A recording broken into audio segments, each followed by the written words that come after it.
A partir de agora, a Timbira apresenta Direito no Ar. Direito no Ar. Fique por dentro dos direitos e deveres do cidadão. Direito no Ar. Na Rádio Timbira. No ar, Heraldo Moreira, comunicando.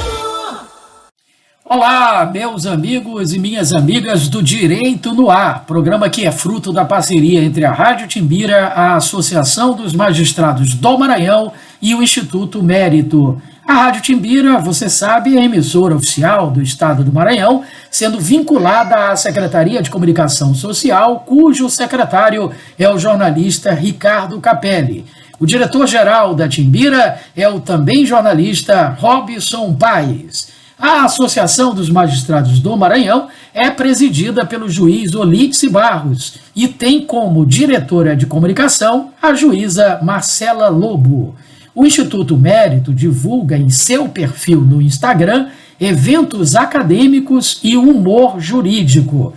Os eventos servem para aqueles que precisam de certificados de atividades complementares para fins de graduação. Lembramos que o Direito no Ar é gravado e sempre tem, em seu primeiro bloco, entrevistados falando sobre um determinado tema de interesse dos nossos teleouvintes. Hoje, 24 de agosto de 2022, iremos tratar, aqui na gravação do programa Direito no Ar, do tema Possibilidades Cartoriais de Desjudicialização.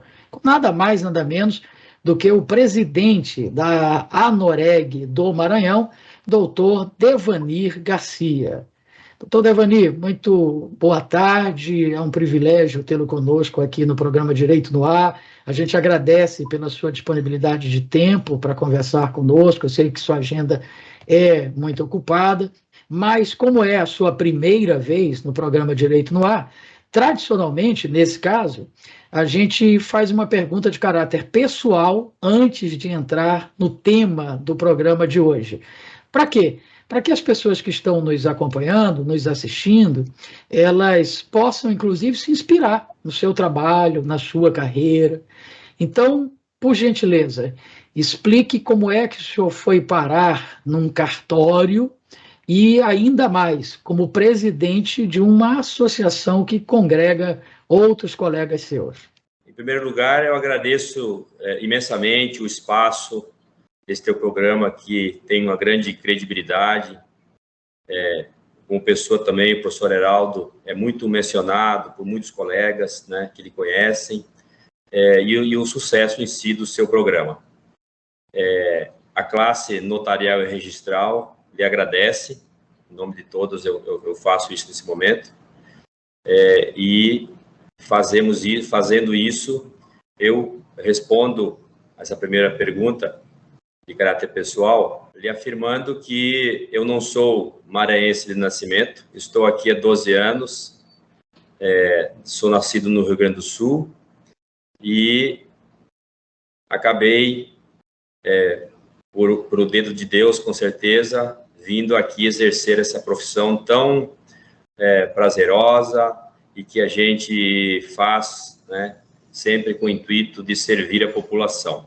Após concluir o curso de Direito, eu, naquela época, morava em outro estado, o estado do Mato Grosso do Sul. Surgiu o tão sonhado concurso para cartórios aqui no estado do Maranhão, ainda lá no ano de 2008. E tive sucesso sendo aprovado naquele ano aqui e mudei com a minha família toda, viemos para o Maranhão e aqui estamos até hoje. Sempre fomos muito bem recebidos, população maranhense, população extremamente educada, humilde, de coração, e nos recebeu muito bem aqui nesse estado. E escolhi a comarca de Açailândia, onde eu trabalho até hoje, para exercer o meu mister, digamos assim. Tá?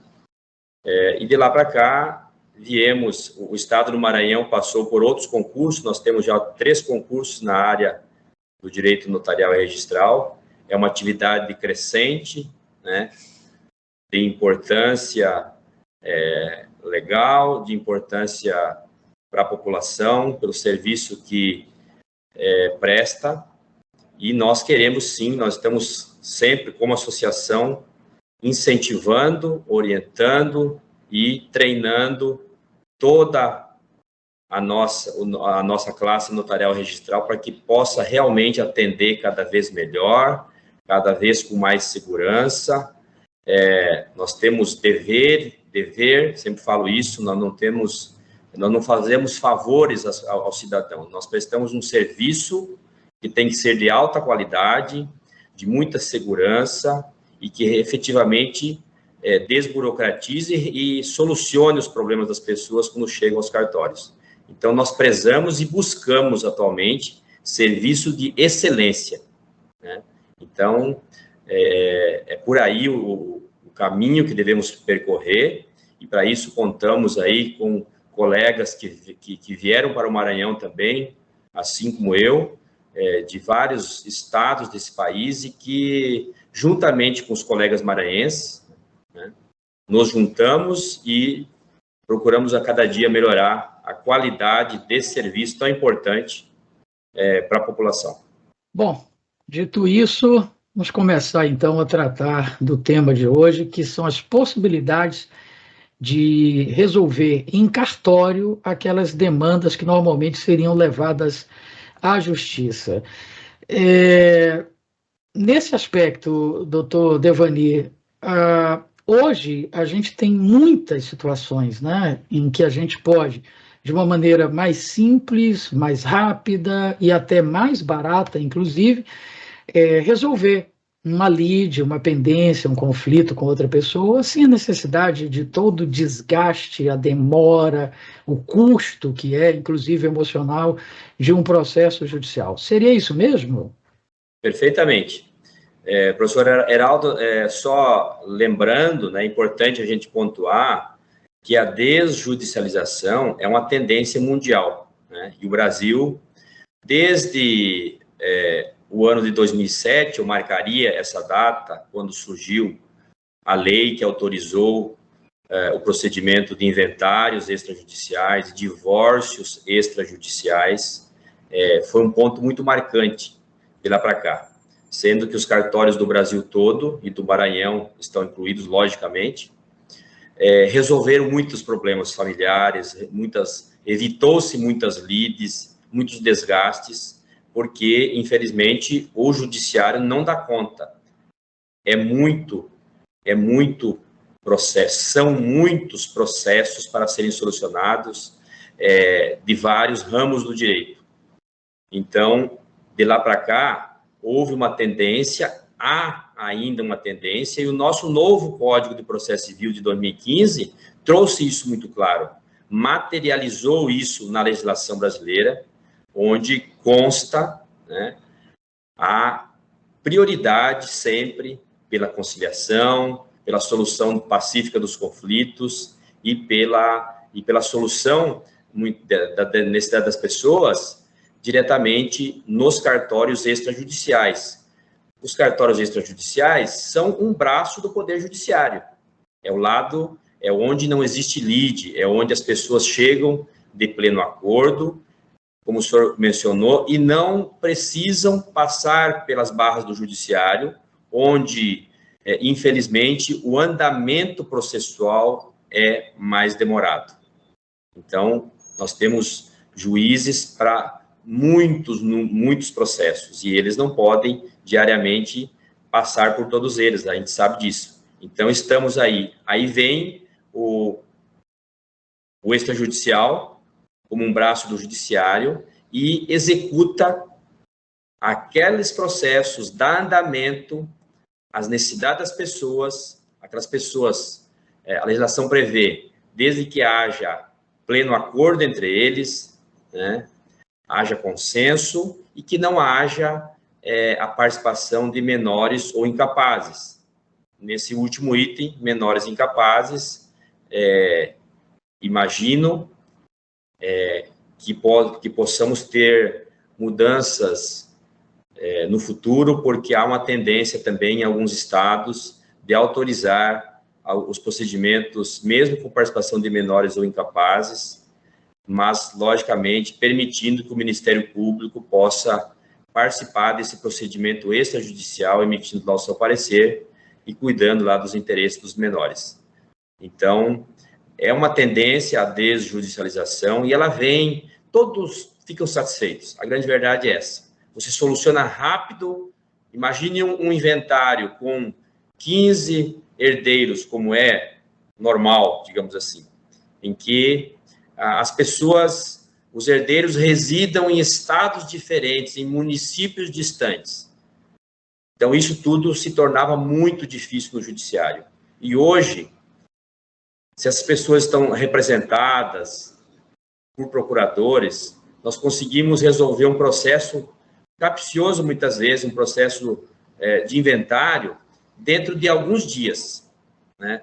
Desde que todos os documentos sejam apresentados, as certidões sejam apresentadas aos cartórios, nós conseguimos solucionar um procedimento que seria judicial dentro de pouquíssimos dias. E, atualmente, ajudando a desburocratizar, né, nessa mesma linha de pensamento, os cartórios investiram muito em tecnologia. Então, atualmente, as pessoas não precisam mais comparecer até o cartório para assinar um documento, uma escritura, por exemplo. Elas poderão, usando o seu certificado digital, existe uma plataforma própria para isso, chamado e-notariado, em que o cidadão, às vezes, está até viajando para o exterior, como já fizemos.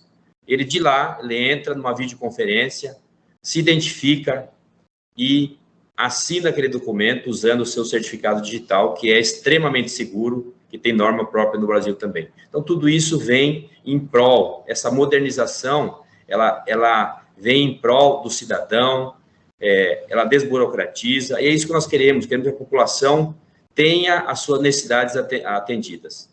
Que maravilha, o senhor está me trazendo, inclusive, presidente, uma novidade que eu já vou acrescentar até em minhas aulas, porque eu leciono, dentre outras cadeiras, Direito Processual Civil 4, que trata dos procedimentos especiais do processo de conhecimento, e lá a gente trata do inventário, do divórcio, de outras ações que podem ser resolvidas extrajudicialmente em cartório. E a gente sempre fazia essa ressalva, olha, no caso do inventário, do divórcio, em havendo incapazes, aí não tem jeito, aí tem que ir para a justiça, porque o custos iuris, né, o Ministério Público, enquanto fiscal da lei, tem que acompanhar para preservar os interesses dos incapazes e tal, mas a solução está aí, na cara, né, o senhor colocou assim, bem visível. É fácil, é só levar o Ministério Público até o cartório, não precisa levar o processo até ele. E como o Ministério Público pode atuar, inclusive, extrajudicialmente também, não há nenhuma dificuldade, é só fazer alteração legislativa, não é isso? Quando se quer desburocratizar e respeitar a legislação, tudo é possível, desde que haja vontade, e é isso que nós temos muito. Em parceria com a Corregedoria, nós propusemos essa mudança aqui no estado do Maranhão, porque estamos seguindo aquilo que dá certo, né? A jurisprudência para ser seguida, os bons exemplos para serem seguidos, e nós já temos 3 estados brasileiros que vêm procedendo assim, Mato Grosso, Acre e algumas comarcas de São Paulo, que criaram um provimento a nível estadual, autorizando exatamente esse formato. E esperamos que aqui no Maranhão consigamos, estamos numa boa expectativa, já avançamos em conversas com a equipe dos juízes auxiliares da Corregedoria, e eu gostaria muito de logo poder anunciar isso. Sei que os advogados ficarão muito satisfeitos, sei que as pessoas, principalmente, né, que precisam muitas vezes resolver um processo desses, ficarão muito satisfeitos. Enfim, quando a solução é rápida, o benefício é muito grande para todos os envolvidos. Com certeza. Agora, isso é um ponto importante que o senhor tocou, presidente, é a questão dos advogados.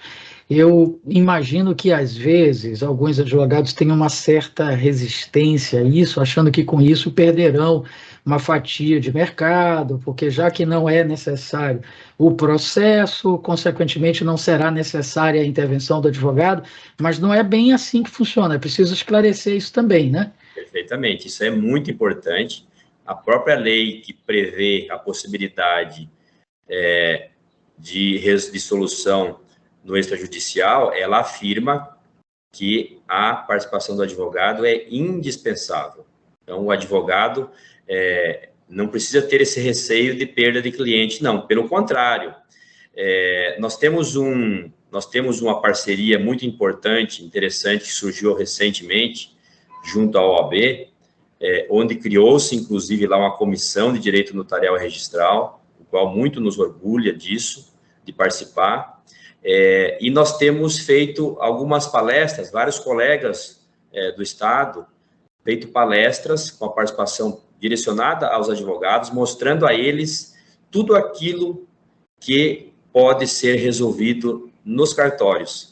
É a chamada advocacia administrativa, advocacia extrajudicial. Inclusive, isso tem um efeito melhor para o advogado, porque ele se resolve, ele soluciona os problemas do seu cliente mais rápido, ele recebe, com certeza, o seu honorário mais rapidamente, e ele não está, de maneira alguma, dispensado de participar. Pelo contrário, é ele que conduz, é ele que conduz o processo, ele apresenta a sua petição inicial ao tabelião da sua preferência, e ele participa efetivamente. Ok, estamos conversando com o Dr. Devanir Garcia, presidente da ANOREG, Associação dos Notários e Registradores do Maranhão. Doutor Devanir, o senhor já mencionou que é possível resolver em cartório, mediante algumas circunstâncias, divórcios e inventários. Mas não são só essas as únicas possibilidades. Eu não sei se o senhor teria aí catalogado, relacionado todas as possibilidades que hoje poderiam, ao invés de ser levadas à justiça, serem resolvidas mais facilmente num cartório. Nós temos outros exemplos, sim, com certeza. Lembrando aqui problemas que sempre são apresentados aos escritórios de advocacia, as pessoas têm muitos problemas de retificação, por exemplo. Vou pegar esse como exemplo. Retificação de um assento de registro civil. Nós tivemos uma lei recente, já existe o artigo 110 da 6.015, que permite lá a retificação por erros, logicamente, em assentos de nascimento, de casamento ou de óbito. Isso causa muito transtorno para as pessoas. Exemplo típico, quando há uma letra de erro lá do nascimento, aí a pessoa se casou e continuou com aquele erro. O Souza com S e o Souza com Z. É um erro pequeno? É um erro pequeno, mas isso importa, inclusive, na identificação de uma pessoa. Então, isso tudo era solucionado somente no judicial, há um tempo atrás. Agora, não mais. Isso pode ser trazido diretamente aos cartórios, através de um requerimento, uma petição do advogado para o seu cliente, apresenta a procuração normal ali, e isso consegue ser resolvido rapidamente em cartório. Inclusive, sem a participação do Ministério Público, a lei previu isso aí. Sem a necessidade de homologação judicial, não há necessidade. Então, deu-se essa responsabilidade ao titular do cartório para que ele analise os documentos, as provas apresentadas, e ele mesmo defira esse pedido ou não. Se ele entender que não há possibilidade de deferimento, ele, logicamente, quem encaminhará ao juiz corregedor local. Temos também algo muito importante, que recentemente também o Conselho Nacional de Justiça criou, o reconhecimento de paternidade socioafetiva, que serve de regularização para muitas famílias, naquelas situações de fato, onde as crianças eram criadas por um pai de verdade, mas não um pai biológico. Aquele pai que assumiu o lugar, né, do pai biológico. Dou sempre o exemplo daquele caso do matrimônio ocorrido entre uma mãe solteira, né, a mãe solo, que logo nos primeiros meses de vida dessa criança, o pai de fato começou a exercer essa tão importante missão de dar educação, de dar carinho para essa criança. E ele, até pouco tempo, ele precisava, para ser reconhecido como pai, ele necessitava entrar com uma ação de adoção no judiciário, e depois de algum tempo, né, meses de tramitação, esse processo, ao final, chegava a uma sentença. Agora, não mais. Ele pode, tranquilamente, vir aos cartórios, declarar essa paternidade afetiva, declarar essa afetividade recíproca entre ele e essa criança, e, de forma administrativa mesmo, será alterado o registro de nascimento dessa criança, passando a constar lá ele como pai. Não havendo, logicamente, nenhum tipo de diferenciação entre pai adotivo e entre pai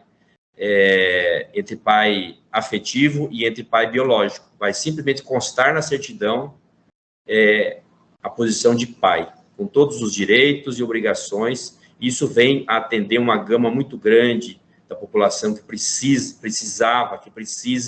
regularizar situações. São situações bastante emocionantes quando você entrega um documento desse regularizado. Constar lá 2 pais, é permitido 2 pais e 2 mães. Constar lá, o pai biológico permanece e o pai afetivo na sua certidão de nascimento. Uma situação muito boa, muito importante, muito prazerosa da gente solucionar em cartório também. Muito bem. Doutor Devanir, o senhor disse há pouco que, inclusive, além dessa facilidade de resolver essas questões que antes tinham que ser todas resolvidas judicialmente, é possível não só fazê-las no cartório, mas fazê-las, inclusive, à distância, usando os benefícios da internet. Mas aí isso me trouxe uma preocupação. Nós temos um colega que é narrador esportivo lá em Recife, o Haroldo Silva, e ele diz uma coisa muito engraçada sobre a internet. Ele diz assim: a internet é uma invenção fantástica. O dia que ela chegar ao Brasil vai fazer muito sucesso. Porque, de fato, infelizmente, a gente ainda tem deficiências grandes, especialmente no interior de um estado como o nosso, que ainda é um estado que, embora tenha crescido bastante nos últimos anos, mas ainda é um estado com muitos problemas estruturais. Como é que funciona isso na prática? O casamento entre essa nova realidade da gente poder resolver tudo facilmente, inclusive à distância, com essa questão estrutural? Pois bem, essa questão estrutural, ela nos preocupou bastante no início, né? Mas eu quero crer, e eu não tenho recebido nenhuma notícia de problemas de não realizar atos por falta de internet. Vamos crer que o Maranhão tem avançado aí nessa tecnologia e tem conseguido investimentos de empresas privadas, principalmente, que nos trouxeram uma qualidade muito maior de internet. Imagino que ainda tenhamos alguns questionamentos. Quando era a cargo das empresas de telefonia, eu lembro que nós tínhamos muitos problemas de transmissão, de capacidade mesmo de internet, mas atualmente, falando aqui pela minha região principalmente, nós temos empresas que investiram e que nós temos uma boa qualidade nesse serviço atualmente. Você mencionou casamento, também há hoje essa possibilidade de casamentos virtuais, em que as pessoas, apesar de que tem muitos que preferem ali o calor humano, né, aquela cerimônia, aquela emoção de abraçar a todos, mas ela foi muito usada no momento da pandemia, porque era necessário cumprir ali as normas de distanciamento. Mas, inclusive, fizemos casamentos coletivos de forma virtual naquele momento. Atualmente, a legislação permite, mas o uso dessa ferramenta, notamos que ela diminuiu drasticamente, porque as pessoas preferem, sim, no momento de alegria, como é o casamento, comparecerem pessoalmente aos cartórios. Muito bem. Olha, conversamos aqui com o doutor Devanir Garcia, que é presidente da Associação de Notários e Registradores do Maranhão. Conversa muito interessante, que trouxe, inclusive, muitas informações úteis para os nossos teleouvintes, e essa é a proposta do nosso programa, Direito no Ar. Mas, infelizmente, o nosso tempo está se esgotando. Eu só gostaria de lhe agradecer mais uma vez pela disponibilidade em conversar conosco e abrir espaço para suas considerações finais. Professor Heraldo, é um prazer muito grande de participar do seu programa. Quero me colocar à disposição, quero colocar à disposição todos, a nossa classe de notários e registradores, para que possamos juntos trazer soluções efetivamente para as pessoas, e esse é o nosso papel. Nosso papel é cumprir a legislação e acompanhar a vida do cidadão de uma forma segura, desde o seu nascimento, passando pelo seu casamento, e quando, infelizmente, necessariamente tiver que registrar o óbito do cidadão, a gente faça isso com toda a segurança necessária para cada momento. E dizer à população do Maranhão que os notários e registradores sempre estarão aqui de plantão para poder atendê-los da melhor maneira possível. Maravilha. Conversamos com o presidente da ANOREG Maranhão, Dr. Devair Garcia, sobre o tema possibilidades cartoriais de desjudicialização. Faremos agora um rápido intervalo, mas logo estaremos de volta com o seu Direito no Ar. Continue conosco. Estamos apresentando Direito no Ar. Direito no Ar. Fique por dentro dos direitos e deveres do cidadão. Direito no Ar. Na Rádio Timbira. Uma mentira repetida 1000 vezes vira verdade? Não! É falso que o Supremo tenha tirado poderes do presidente da República de atuar na pandemia. É verdadeiro que o STF decidiu que União, estados e prefeituras tinham que atuar juntos, com medidas para proteger a população. Não espalhe fake news. Compartilhe as verdades do STF. youtube.com/TV Timbira. Acesse e acompanhe a programação da Nova 1290.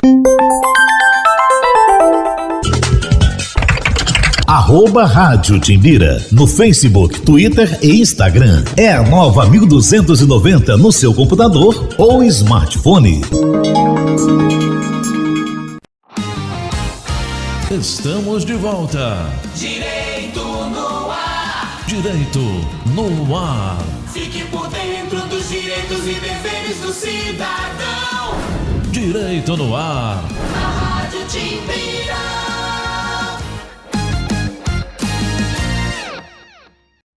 No ar, Heraldo Moreira, comunicando. Estamos de volta aqui pela Rádio Timbira com o seu Direito no Ar, em parceria com a Associação dos Magistrados do Maranhão e o Instituto Mérito. E chegou a hora do quadro A Vida Pede Passagem, produzido pela ONG SOS Vida, Paz no Trânsito. Vamos assistir?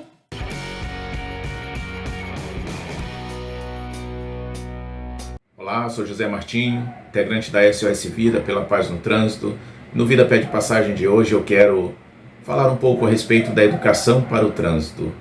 No artigo 75 do Código de Trânsito Brasileiro, que está dentro do capítulo que trata da educação para o trânsito, vai nos dizer que o CONTRAN ele estabelecerá anualmente os temas e os cronogramas das campanhas de âmbito nacional que deverão ser promovidos por todos os órgãos ou entidades pertencentes ao Sistema Nacional de Trânsito. E aí ele vai frisar que, em especial nos períodos referentes às férias escolares, assim como nos feriados prolongados e na Semana Nacional de Trânsito. Então é importante notar que nos períodos de férias escolares, assim como nos feriados prolongados, muitas pessoas aproveitam essas datas e viajam. É comum observarmos em algumas cidades congestionamentos por conta do grande fluxo de veículos nas vésperas de feriados prolongados ou no período de férias escolares. Então isso aumenta a quantidade de veículos na via. Com isso é necessário que os condutores também adotem atitudes seguras e responsáveis no trânsito, a fim de garantir um trânsito que venha a preservar vidas. Então, dentro do que o CONTRAN estabelece para as campanhas, ele vai dizer que os principais fatores de risco a serem abordados nessas campanhas, sem prejuízo de outros temas, são os acidentes com pedestres, ingestão de álcool, excesso de velocidade, segurança veicular, equipamentos obrigatórios do veículo e o seu uso.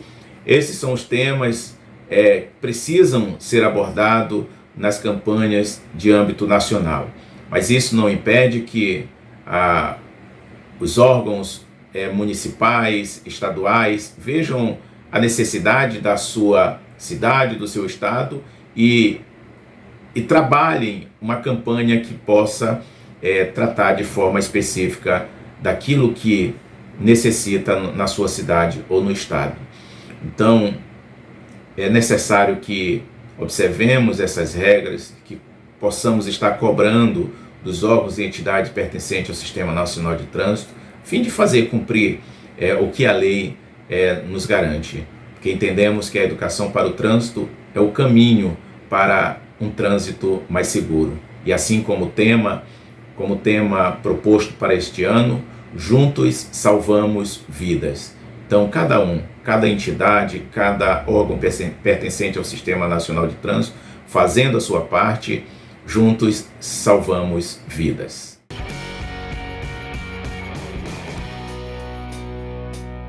No segundo bloco, nós temos programas produzidos pelo Conselho Nacional de Justiça, sempre com temas relevantes e atuais. Acompanhe! Olá, está no ar mais uma edição do Link CNJ. Aqui você acompanha assuntos da justiça que impactam o seu dia a dia em reportagens e conversas exclusivas com personalidades do mundo jurídico. E hoje vamos falar do combate à homofobia e à violência contra as pessoas LGBTQIA+. Desde 2019, o Brasil registra crescimento no número de processos que envolvem crimes homofóbicos. As informações foram tiradas de bases de dados dos tribunais e dos sistemas de busca jurisprudencial.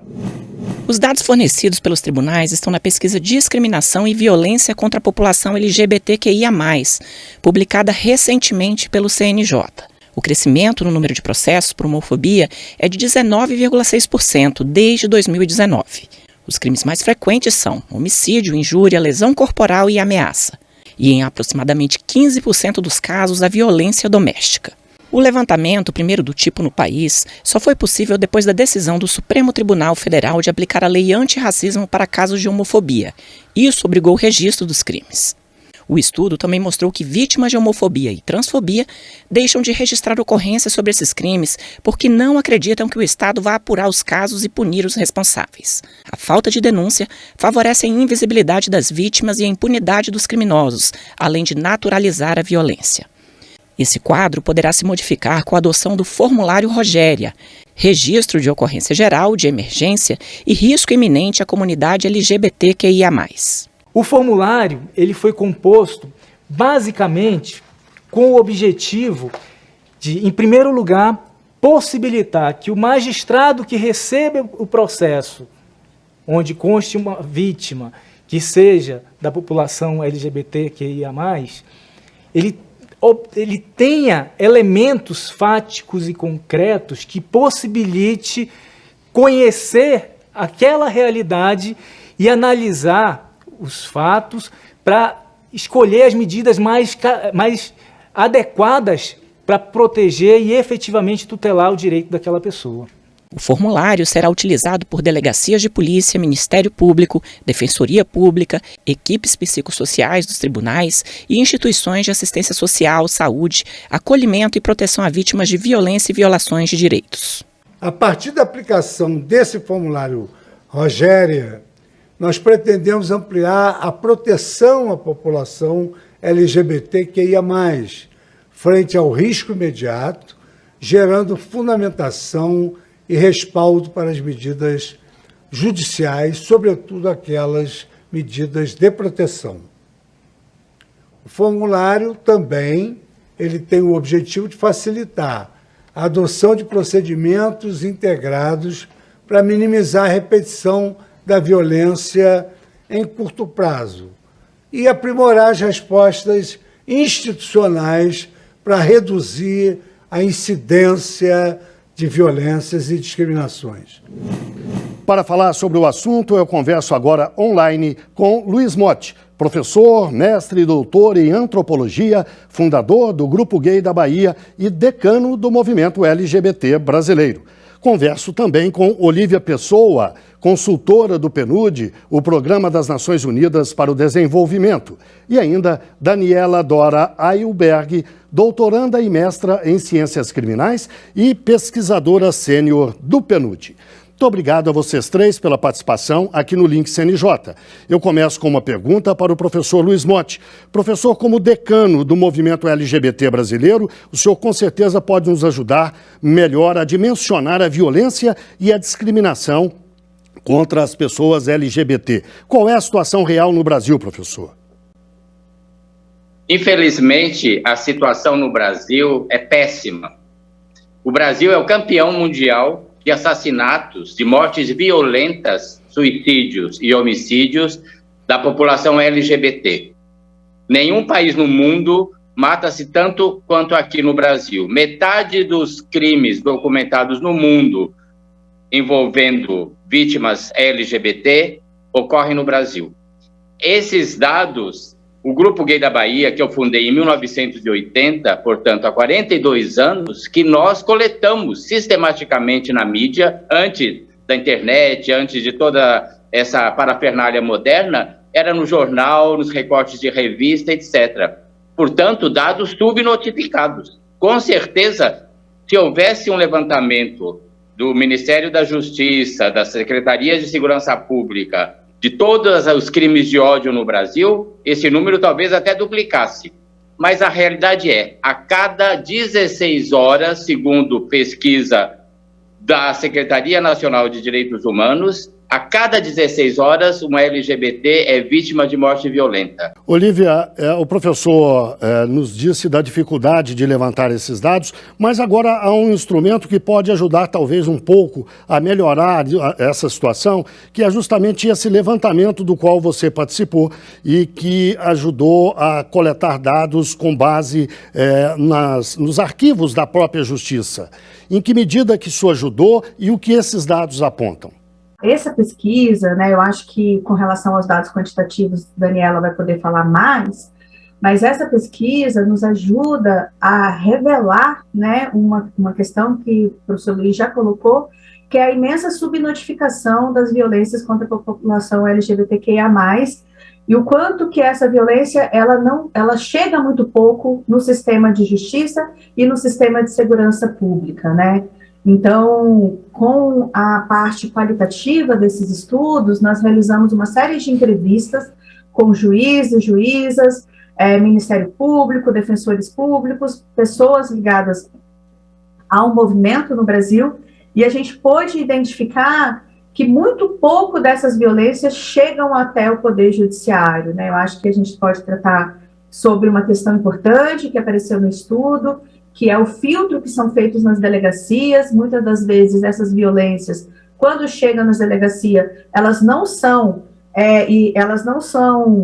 identificadas como uma violência que está vinculada com racismo, uma violência contra essa população. Então, eu acredito que a adoção desse formulário, que é o formulário Rogéria, vai colocar um fluxo de um atendimento que a gente possa, né, ter pelo menos os dados das mortes dessas pessoas no Brasil. Nós já falamos sobre o formulário Rogério na reportagem, mas daqui a pouco a gente vai destrinchar melhor o assunto. Agora eu queria perguntar a Daniela sobre os números. A Olívia, Daniela, disse que você podia nos dar esses números com mais precisão. Qual é a realidade com base nos números? Dos números que foram observados pela pesquisa, a gente percebe o quanto os homicídios tentados e consumados tiveram como vítimas pessoas identificadas como gays em 57% dos casos, pessoas identificadas como lésbicas em 15% dos casos e travestis em 12% dos casos, enquanto injúria tivemos 28% dos casos associados a gays e 28% a vítimas lésbicas e vítimas gays, e a lesão corporal associada às vítimas maiores de 39,1% vítimas lésbicas, 30% vítimas gays. E, por fim, ameaça.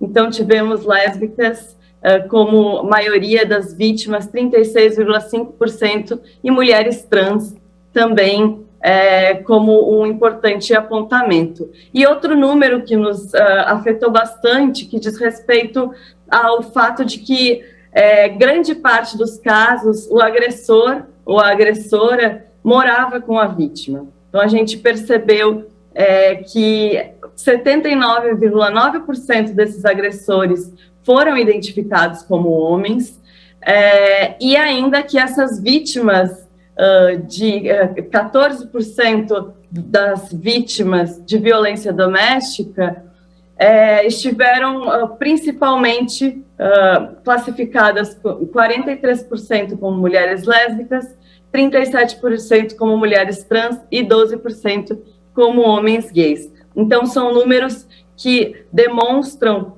como, inclusive, uma possível hipótese de o porquê também muitos dos casos não são notificados pela proximidade de quem pratica a violência com a vítima da violência, e outras questões essenciais para a gente perceber desse apagamento institucional, de uma dificuldade de compilação de dados, que foi o resultado da pesquisa.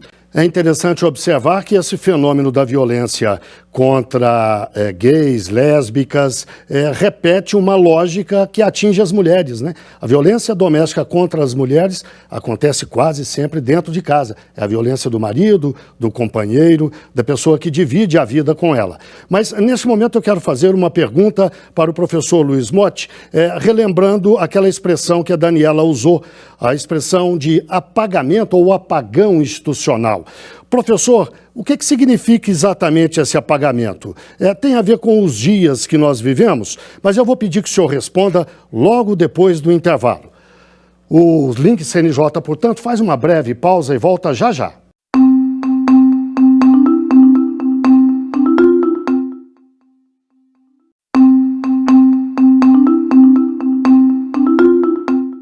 O Link CNJ está de volta. Hoje falamos do combate à homofobia e à violência contra as pessoas LGBTQIA+.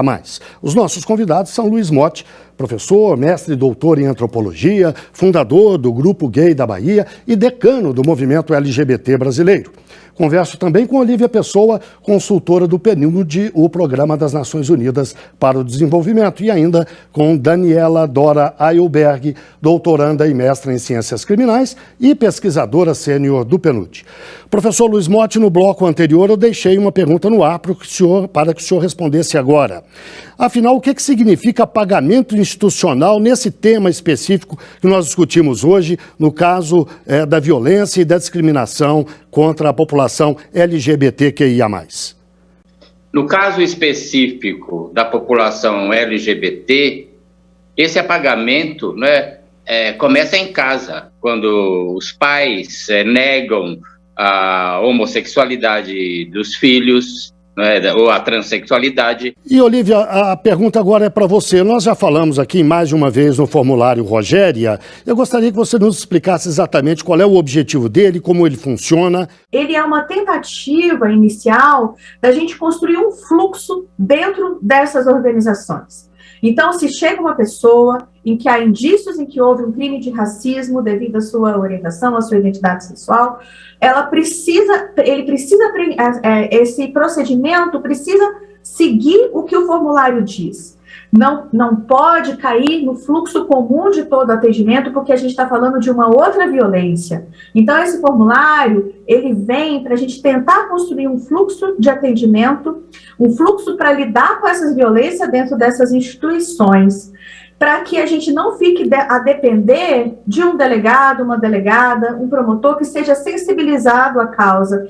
Existem esses, a gente encontrou na sua pesquisa, e isso é muito bom, né, para a sociedade brasileira como um todo, mas a gente precisa mais do que uma sensibilidade das instituições, a gente precisa de um fluxo de procedimento e de respeito às pessoas que são vítimas dessa violência.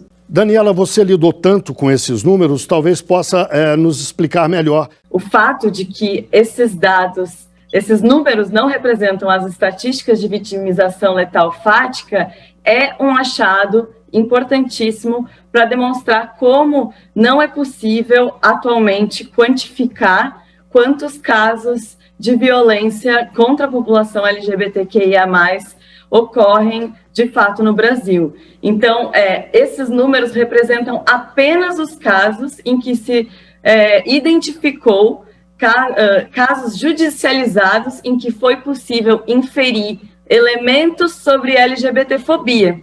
Mas isso não significa que eles representam a realidade. Pelo contrário, inclusive o apagamento institucional sobre o qual eu mencionei, ele aborda tanto o apagamento da pessoa LGBTQIA+, como a ausência, não trazer a condição como elemento fundamental do registro da violência sofrida, como não possibilitar meios de identificar a relação entre a violência e a condição de gênero ou orientação sexual, e também não reconhecer a identidade de gênero ou orientação sexual da pessoa. Tudo isso vai impactar significativamente nos números oficiais.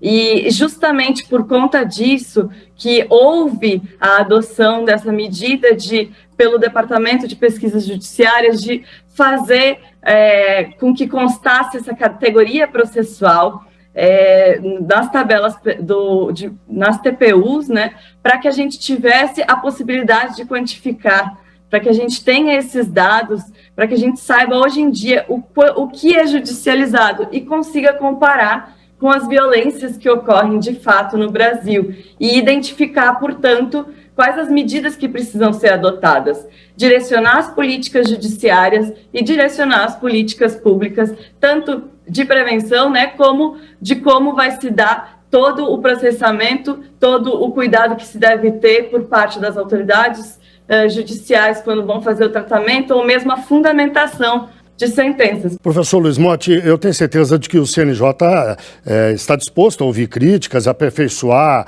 corrigir procedimentos, mas mais que isso, eu acho que ele está disposto a ouvir sugestões. Então, o que eu lhe pediria agora é que o senhor, como uma pessoa tão experiente nesse tema, pudesse apresentar publicamente ao CNJ sugestões de caminhos a serem seguidos, porque essa é uma política que nós já mostramos aqui no programa algumas vezes, a qual o CNJ tem se dedicado. Né? A partir do Observatório dos Direitos Humanos, se estabeleceu uma política nesse sentido. Então, eu acho que as sugestões seriam uma boa hora para isso. O que o senhor poderia nos ajudar nesse sentido?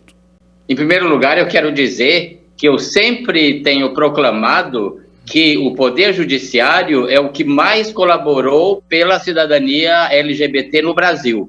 É fundamental que, ao reconhecer que esses dados, essa base de dados, ela é incompleta, não é? Esse afunilamento mascara a realidade, deturpa a realidade, que se descubra como fazer com que os registros processuais e de denúncias nas delegacias sejam mais frequentes, né? Fazer uma campanha para que a população vítima procure mais denunciar. Segundo, que uma capacitação maior dos oficiais, dos escrivães, para que aprendam a conviver com essa população, não é? E que esses dados sejam divulgados com a máxima rapidez, para que possamos, não criticar, contribuir para aprimorar esse levantamento. Eu gostaria de ouvir também as suas sugestões, Olívia, por favor. Eu acho que é importante a gente pontuar aqui que essa pesquisa, ela foi uma pesquisa que utilizou de uma metodologia sistêmica. Então, a gente teve uma parte que é uma parte quantitativa, que tem uma fragilidade do dado porque a gente está olhando muito para os processos que chegaram ao sistema de justiça, ou seja, são as pessoas que denunciaram, procuraram a delegacia, a delegacia, né, apresentou uma denúncia, o Ministério Público aceitou, isso foi para o judiciário, e durante o processo constou que aquela pessoa, a identidade de gênero e a orientação sexual dessas pessoas. Ou seja, esse processo passa por uma série de filtros até chegar no processo judicial em si, e esses dados vão se perdendo no caminho. Eu acho que isso é uma questão que a gente, né, o CNJ tem enfrentado. Então, é claro que essa pesquisa é uma primeira aproximação do Departamento de Pesquisa Judiciária, DPJ, mas eu acho que ela levanta pontos de atenção importantes, e eu já entro agora nas recomendações, né, partes das recomendações que nós colocamos. Uma delas, com certeza, diz respeito ao estabelecimento de protocolos e fiscalização no cumprimento desse atendimento à população LGBTQIA+, quando ela chega no sistema de segurança pública ou no sistema de justiça. Gerenciamento de dados dessas demandas, a gente precisa de fato, o professor Luiz tem razão em toda a sua fala, a gente precisa coletar esse dado de forma melhor, mas para isso a gente precisa que as instituições que atuam na ponta, que é quem produz esse dado, preencha corretamente as informações quando uma pessoa é vítima. Então tem que perguntar, né, que essa pessoa, como ela se reconhece. E uma série de outras questões, como, por exemplo, né, a melhor capacitação dos agentes de segurança pública e do Poder Judiciário para atender essas demandas, e outras que podem ser consultadas no relatório que está divulgado. Bem, chegamos ao fim da nossa entrevista. Eu agradeço muito a participação de vocês três, a participação de Luiz Motti, professor, mestre, doutor em antropologia, fundador do Grupo Gay da Bahia e decano do movimento LGBT+ brasileiro. Agradeço também a Olívia Pessoa, consultora do PNUD, o Programa das Nações Unidas para o Desenvolvimento, e ainda a Daniela Dora Ailberg, doutoranda e mestra em Ciências Criminais e pesquisadora sênior do PNUD. Vamos ao quadro Uma História, aquele momento em que um juiz ou uma juíza conta um caso que marcou a carreira dele ou dela. Confira a história de hoje. Olá, meu nome é Guilherme Madeira Desen, eu sou juiz de direito aqui no Estado de São Paulo, no Tribunal de Justiça do Estado de São Paulo. Atualmente eu sou titular da 44ª Vara Civil Central.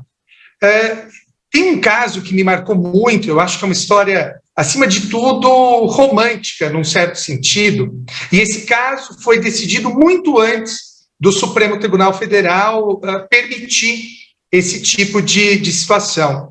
Era um casal de lésbicas e elas viajaram até os Estados Unidos e fizeram inseminação artificial. Então, como é que foi? Compraram o sêmen e fizeram a inseminação artificial, mas usaram o óvulo de uma delas e introduziram no útero da outra. E a outra gestou. E ambas queriam que fosse feito o registro em seu nome.